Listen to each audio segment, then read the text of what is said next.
Welcome to Pakistani family reaction. तो कैसे हैं आप सब? मेरा नाम आजाद है है यार भाई। आज का वीडियो बहुत ही ज्यादा कमाल का निकल कर आ रहा है। आज हम रिएक्ट करने वाले हैं भाई दुनिया के इन 10 देशों में भारतीयों को भारतीय लाइसेंस पर ड्राइव करता देख पाकिस्तानियों की फटी। भारतीय लाइसेंस पे ट्रैवलिंग करता है? ये तो ऐसा नहीं हो सकता किसी भाई देश ये में। तो मैं वो भी तो उनका लाजमी लाइसेंस बनाना पड़ता है ट्रैवलिंग का। भाई मैं खुद शॉक हो गया हूँ ये चीज देखकर। यार अजीब बात है ना, भाई ऐसे होया कभी नहीं हर है। देश का लाइसेंस लेना पड़ता है, लेकिन क्या मतलब इंडिया के ड्राइविंग लाइसेंस में इतना दम है कि भाई साहब भारतीय वहाँ पे गाड़ियां भारतीय लाइसेंस के दम पे चला रहे हैं। हाँ ये तो पहली दफा सुन रहे हैं। मैं वही तो अब ये वॉच करेंगे तब इसके बारे में कुछ पता लगेगा। तो कौन ऑन करते हैं स्टार्ट। अगर आपको लगता है कि भारत का ड्राइविंग लाइसेंस सिर्फ भारत में ही चलता है तो ऐसा नहीं है, क्योंकि कुछ देश ऐसे भी हैं जहां भारत के ड्राइविंग लाइसेंस के दम पर बाइक और कार दोनों ड्राइव करे जा सकते हैं। तो चलिए जानते हैं इन्हीं देशों के बारे में। इतना दम है। Number 10 USA. दोस्तों इस लिस्ट में यूएसए का नाम देखकर आप चौंक मच जाइएगा, क्योंकि वहां आप इंडियन ड्राइविंग लाइसेंस के साथ वहां की किसी भी कार को ड्राइव कर सकते हैं। मतलब वहां ड्राइव करने के लिए अमेरिका के किसी भी लाइसेंस की जरूरत नहीं है, बल्कि आपके पास सिर्फ एक वैलिड इंडियन लाइसेंस होना चाहिए, जिसके बाद वहां की ट्रैफिक पुलिस आपको नहीं रोक पाएगी। अच्छा। खैर एक बात आपको जरूर जान लेनी चाहिए कि यूनाइटेड स्टेट्स ऑफ अमेरिका में आप इंडियन ड्राइविंग लाइसेंस के साथ जीवन भर ड्राइविंग नहीं कर सकते और ना ही पूरे यूएसए में ड्राइविंग कर सकते हैं, बल्कि कुछ गिनी चुनी सिटीज में ड्राइव कर सकते हैं। और आपको जो 1 साल का समय मिलता है उसके भीतर में आपको इंटरनेशनल ड्राइविंग परमिट जमा करना होगा। वैसे यूएसए में ड्राइव करने का एक अलग ही मजा है, क्योंकि यूएसए में घूमने के लिए कई सारी ऐसी जगह हैं जिन्हें बस या ट्रेन से देखना इम्पॉसिबल है, और यही कारण है कि मैक्सिमम लोग यूएसए में कार रेंट पर लेकर ट्रैवलिंग का आनंद लेते हैं। Number 9 Canada.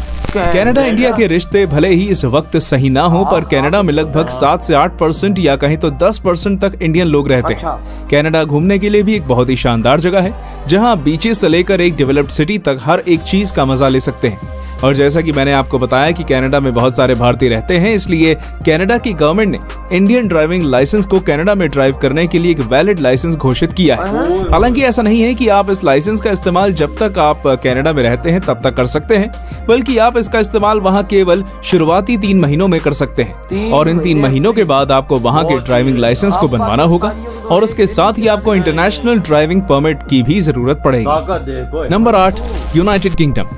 दोस्तों यूनाइटेड किंगडम एक बहुत ही पॉपुलर और एक्स्ट्रा ऑर्डिनरी हेरिटेज साइट से भरी हुई जगह है, जहां वाइब्रेंट कल्चर और मैग्निफिसेंट आर्किटेक्चर के साथ साथ अद्भुत और अविश्वसनीय ट्रैवलिंग डेस्टिनेशन का भी आनंद ले सकते हैं। लेकिन बाकी सभी देशों की तरह ही यूके में भी आप लिमिटेड टाइम के लिए ही वैलिड इंडियन लाइसेंस के साथ ड्राइविंग कर सकते हैं, क्योंकि उस टाइम लिमिट के बाद आपको इंटरनेशनल ड्राइविंग लाइसेंस और इंटरनेशनल ड्राइविंग परमिट दोनों की आवश्यकता पड़ेगी। पर एक अच्छी बात यह है कि वहाँ के ट्रैफिक रूल्स भी इंडिया के ट्रैफिक रूल्स की तरह ही हैं, यानी वहाँ भी आपको इंडिया की तरह ही लेफ्ट साइड पर ड्राइविंग करनी होगी। वहीं बाकी कंट्रीज में आपको राइट साइड से ड्राइविंग करनी होगी। यूके की बात करें तो ये जगह भी घूमने के मामले में किसी दूसरी कंट्री के मुकाबले कम नहीं है, और वैलिड इंडियन लाइसेंस के कारण यहाँ बहुत ज्यादा मात्रा में इंडियन टूरिस्ट ट्रैवल करने आते हैं।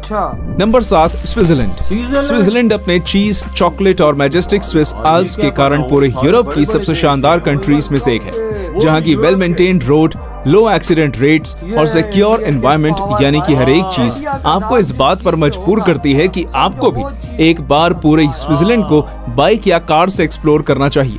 और अगर आप चाहें तो आप कर भी सकते हैं, क्योंकि स्विट्जरलैंड में भी इंडियन टूरिस्ट के लिए इंडियन ड्राइविंग लाइसेंस पूरी तरह से वैलिड है। और भी जब आप स्विट्जरलैंड में कदम रखते हैं तब से लेकर पूरे 1 साल तक। पर अगर आपका ड्राइविंग लाइसेंस हिंदी में है तो फिर आपको इंटरनेशनल ड्राइविंग परमिट की भी जरूरत पड़ेगी। और अगर आपने 1 साल के टाइम पीरियड के खत्म होने के बाद भी अपने इंडियन ड्राइविंग लाइसेंस के साथ ड्राइविंग करते पकड़े जाते हैं तो इसके लिए वहाँ पर कड़े से कड़े कानून है, और हो सकता है कि आपको वहाँ जेल भी हो जाए।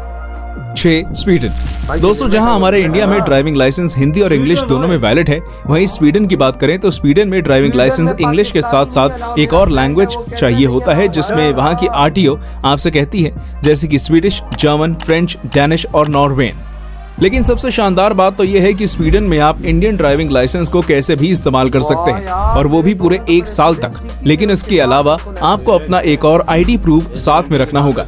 शुरुआत में स्वीडन में आप सिर्फ लिमिटेड जगह पर ही घूम सकते हैं, लेकिन अगर आप वहां के रीजन ट्रांसपोर्ट ऑफिस से आईडीपी ले लेते हैं तो इसके बाद आप स्वीडन के किसी भी शहर में सिर्फ और सिर्फ एक वैलिड इंडियन ड्राइविंग लाइसेंस के दम पर ही ड्राइविंग कर सकते हैं, और वो भी बिना किसी इंटरनेशनल ड्राइविंग परमिट के, जो कि इंडियंस के लिए एक फ्लेक्स की बात है। हालांकि ये सारी चीजें इसलिए पॉसिबल हैं क्योंकि भारत और स्वीडन के बीच के संबंध काफी ज्यादा मजबूत हैं। Number 5, Spain. स्पेन एक और यूरोपियन कंट्री है जहां इंडियन ड्राइविंग लाइसेंस पूरी तरह से वैलिड है, और अगर आप स्पेन घूमने गए हैं और अपना इंडियन ड्राइविंग लाइसेंस साथ ले गए हैं तो आप स्पेन के किसी भी कोने में बिना किसी हिचकिचाहट के साथ फ्रीली ड्राइविंग कर सकते हैं। लेकिन ऐसा वहां सिर्फ आप 6 महीनों तक ही कर सकते हैं, क्योंकि इसके बाद आपके इंडियन ड्राइविंग लाइसेंस को भी एक्सेप्ट नहीं किया जाएगा, और तो और आपको कई $1000 का जुर्माना भी लग सकता है। एक और बात जो आपको जान लेनी चाहिए कि इंडियन ड्राइविंग लाइसेंस स्पेन में केवल एक ही शर्त पर वैलिड है, और वो शर्त है कि यदि आपका लाइसेंस इंग्लिश लैंग्वेज में है तभी उसे वैलिड माना जाएगा, वरना हिंदी वाले इंडियन ड्राइविंग लाइसेंस तो आपको जुर्माना लगना पूरी तरह तय है। स्पेन को रोड साइड से एक्सप्लोर करना बहुत ज्यादा मजेदार है, फिर चाहे आप वहाँ की रोड साइड बीचेस को ले लें या फील्ड्स को ले लें या फिर वहाँ के अलग अलग होने वाले अलग अलग फेस्टिवल्स को ले लें, ये सारी चीजें आपका दिल जीत लेंगी। और शायद यही कारण है कि स्पेन को घूमने के लिए ज्यादातर लोग रोड्स का ही इस्तेमाल करते हैं, और ये उनके सफर को मजेदार भी बनाता है।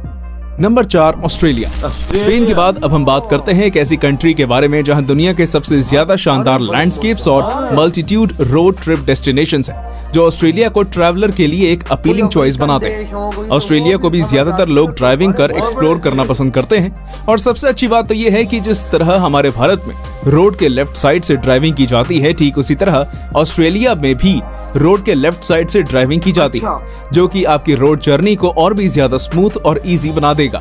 साथ ही वहाँ के स्टनिंग नेचुरल सिनेरियोज, उनका तो क्या ही कहना, उन्हें देखकर तो आप मंत्रमुग्ध हो जाएंगे। और हाँ, ऑस्ट्रेलिया में भी इंडियन ड्राइविंग लाइसेंस पूरी तरह से वैलिड है, लेकिन सिर्फ 90 दिनों के लिए, पर इसके साथ ही आपको इंटरनेशनल ड्राइविंग परमिट की भी जरूरत होगी।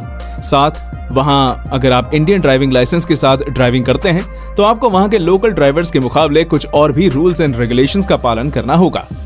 Number 3, Hong Kong. दोस्तों, हांगकांग एक वाइब्रेंट और बसलिंग डेस्टिनेशन है जिसे 24/7 ऑपरेट किया जाता है, यानी कि कंट्री कभी भी स्लीपिंग मोड पर जाती ही नहीं।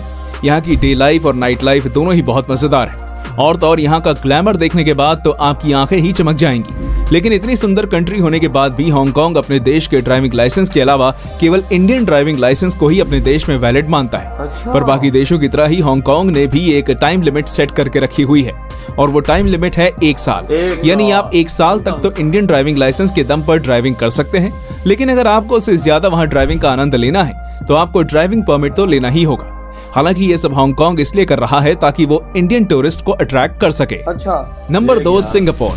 सिंगापुर एक बहुत ही स्पेक्टेकुलर कंट्रीज में से एक है जहां आज हर कोई घूमने जाना पसंद करता है, और ये दुनिया की कुछ सबसे ज्यादा डेवलप्ड कंट्रीज में से भी है।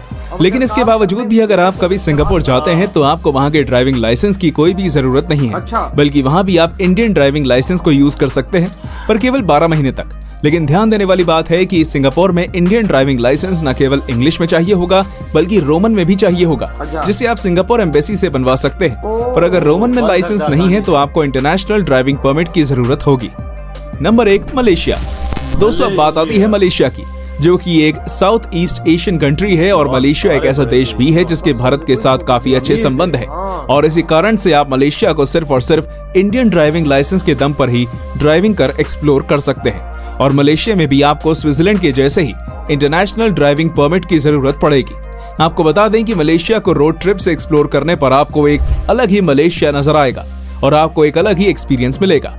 तो दोस्तों, आप इनमें से किस देश में ड्राइव करना? इधर हुई है वीडियो आता भाई, आज हमें पता लगा कि इंडिया के तो ड्राइविंग लाइसेंस में भी दम है, कितनी पावर है। इधर हम पासपोर्ट को रो रहे हैं, लेकिन भाई इंडिया का ठप्पा अगर जिस बार पड़ जाए तो समझो वो चीज इस दुनिया के अंदर एक ताकत रखती है। बिल्कुल बिल्कुल, उसकी ऐसी ताकत है कि कोई उसको छू भी नहीं आज तो हम पता चला कि ड्राइविंग लाइसेंस में कितनी ताकत है। अमेरिका जैसे देश में, वो सुपर पावर देश में एक साल तक आप इस दुनिया के हर बड़े देश में भारतीय ड्राइविंग लाइसेंस पे गाड़ियां आराम से चला सकते, और सारे बड़े देश हैं। और 1 साल के अंदर आपको भाई साहब बाहर का भी लाइसेंस आराम से मिल जाएगा। भाई साहब देखो ना, हम पाकिस्तानी जाते हैं बाहर, हमें भाई पाकिस्तानी वो मतलब पहले तो मंगाई वीजे पे करते हैं, पासपोर्ट पे, उसको तो तुम छोड़ो, लेकिन ड्राइविंग लाइसेंस पे हमें गाड़ी नहीं चलाने देते। हमारे ड्राइविंग लाइसेंस की क्या औकात है वही भैया। ना भाई, मेरा दोस्त स्वीडन गया, उसने भाई कहा मुझे तो गाड़ी नहीं यहाँ पे कोई ड्राइव करने देता। भाई मैंने स्वीडन सीखी, फिर उसके बाद भाई साहब मैंने गाड़ी अगर चलानी उसे उधर पाकिस्तानी उधर के लाइसेंस पे। अगर पाकिस्तानी ड्राइविंग लाइसेंस में ताकत होती तो उसे चलाने देते ना। वही ना भाई साहब। और लेकिन स्वीडन के अंदर, ऑस्ट्रेलिया के अंदर, यूनाइटेड किंगडम भाई साहब, सारे बड़े बड़े देश मलेशिया है के अंदर, यार। सिंगापुर के अंदर, हांगकांग के अंदर, हर बड़ा देश इस टाइम भारत की ताकत को मान चुका। भारत के आगे झुकते हैं भाई साहब इन चीजों में। यार नहीं तो हमने तो नहीं देखा इतने भाई साहब ऐसा कभी हुआ कि किसी देश के ड्राइविंग लाइसेंस पे आप गाड़ी चला और सकते। तेरे पास पाकिस्तानी लाइसेंस है, तू अमेरिका जाता है तो उधर चला गाड़ी वो तो भाई साहब तो उसे दम पकड़ा जाएगा। हाँ तो इंडिया का हो, तेरे पास ड्राइविंग लाइसेंस है तो तुझे 1 साल तक पूछेंगे नहीं कि भाई साहब तू क्या है तो क्या क्या नहीं ये है भारत की वैल्यू इस दुनिया के अंदर जो मोदी जी ने बना दी है वही और ना। छड़ी कायम कर दी है लोगों की यार, इस दुनिया में। आपको देखो ना, आज भारतीय काम पर जाए, हाँ। इसीलिए भी जाए, ड्राइविंग लाइसेंस हो, गाड़ी कहीं भी चला के जा सकते हैं। देख ले नहीं तो ना। भाई हाँ देखो, हमने तो यही हुआ है भाई, हाँ। हमने तो पाकिस्तान का यही सिस्टम रूल सुना है, जो आता है बताता है, कहता है वहां पे तुम गाड़ी तब तक नहीं चला सकते जब तक तुमको लाइसेंस ना मिले बाहर के देशों में, यूरोपियन देशों में। बिल्कुल मेरे दोस्त हैं ना, वो दुबई भी जाते हैं, दुबई को जाते हैं, वो बोलते हैं पहले हमें उधर लाइसेंस बनाना पड़ता है तो तब हमें चलाने देते हैं। देख लो। नहीं पाकिस्तानी लाइसेंस पे हम नहीं चला सकते। और भाई उधर इंडिया का देखो भाई साहब, यूनाइटेड किंगडम, यूएसए, बड़े बड़े देशों के अंदर पता चलता है ये वो यार चला रहे ताकत हैं। का, इंडिया की ताकत का पता चलता है। कसम इधर से। इधर इंडिया की सुपर पावर का पता कि चलता भाई है इंडिया का ठप्पा अगर जिस चीज पे लगा हो तो वो चीज कितनी दमदार। बिल्कुल वजह। तो भाई आपके क्या थॉट है इस बारे में, इधर ही वीडियो तुम करते तो तो बाय। बाय।